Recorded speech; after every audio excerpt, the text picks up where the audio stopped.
With the extra point, this is Erik McKinney, joined by Greg Katz. And Greg, USC, it wasn't the plan coming in last year to get 4 running backs, a ton of experience. I mean, Keenan Christon was certainly not going to be called on like that at the beginning of the season. But here they come into the 2020 season, and you've got 4 backs who have kind of shown that they're deserving of as much playing time as you can give them.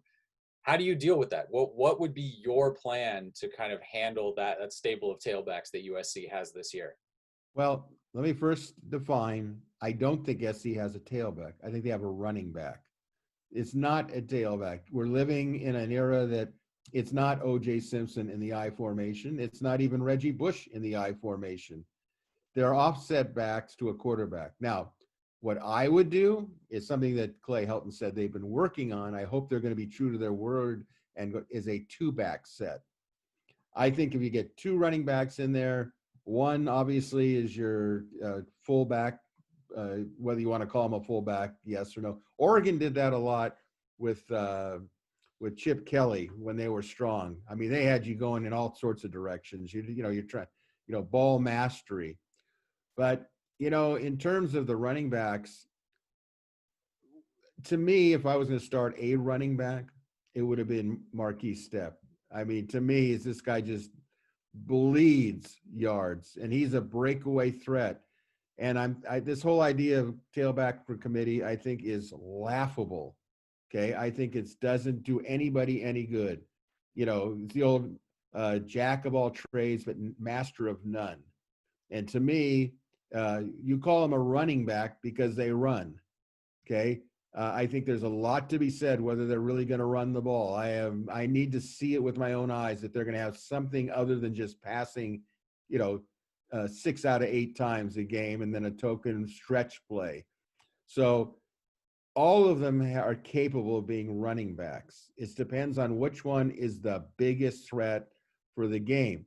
I mean, I look at Christon, and I go, wow, in an I formation, this guy could be really devastating, as a kind of a poor man's Reggie Bush in a way with his speed. But, this idea, well, they can't pass block. And John McKay said it best, in my opinion. They're here to run the ball. I can get someone to block for them. And the thing is you're asking some guys to do things that they're really, okay, some guys are really great at running the ball, but they're not really good pass blockers. But they're so great at running the ball that they really are a threat when they're on the field. Well, if you're going to say, well, he doesn't pass block well enough, what good does that do? You're taking away from something that somebody is exceptional at. If somebody's great at playing the violin, why are you worried about whether they can also play the drums? That's how I look at it. To me, I would put Malapai as a Stanley Havili type of fullback. That's what I would do. I look at Marquise would be definitely a tailback. Okay, obviously Christon would be a tailback, and Stephen Carr. I'm not so sure he couldn't be kind of a Stanley Havili type. I think he's physical enough, but you're not going to get each guy's not going to get 20 carries at the rate it's going. So we all know that the more, if you want to use, I hate to use this template, but take a look at what Alabama does with Najee Harris. I mean, they just pound the living daylights out of you, and then they bring in the other running back, and he's kind of like the speedster guy, and there's definitely, you can see a system there. I'm still not sure what the system is at SC. Yeah, I think it becomes dangerous when you have this idea that it's kind of a zero-sum game with rushing numbers where, well, if I give this guy 7, then this guy is going to get fewer. And if this guy gets 12, then this guy gets fewer.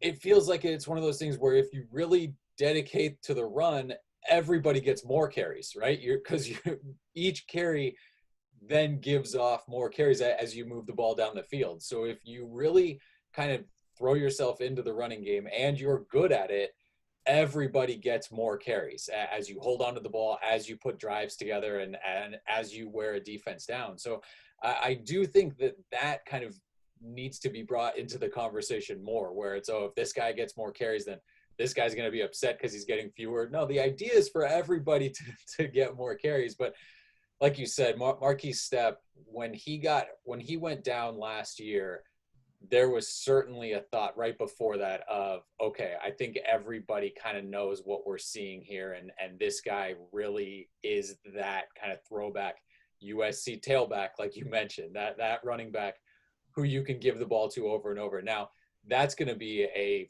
phenomenally difficult decision because you have two seniors in Stephen Carr and in Vavai Malapai. It's going to be tough to take them off the field if indeed that's where Mike Jinks and Graham Harrell and Clay Helton ultimately go. If they do say Marquise Stepp is the guy and we're going to go with him, which is why, like you mentioned, that two tailback set where now you can put Marquise back there with Stephen Carr, and you have the threat of maybe Stephen Carr flaring out or Marquise taking the ball up the middle. And I think that does make you very dangerous as an offense if a tight end is coming off the field and you can still spread everybody out three wide and use a running back in both the passing game and running game simultaneously with how you're set up.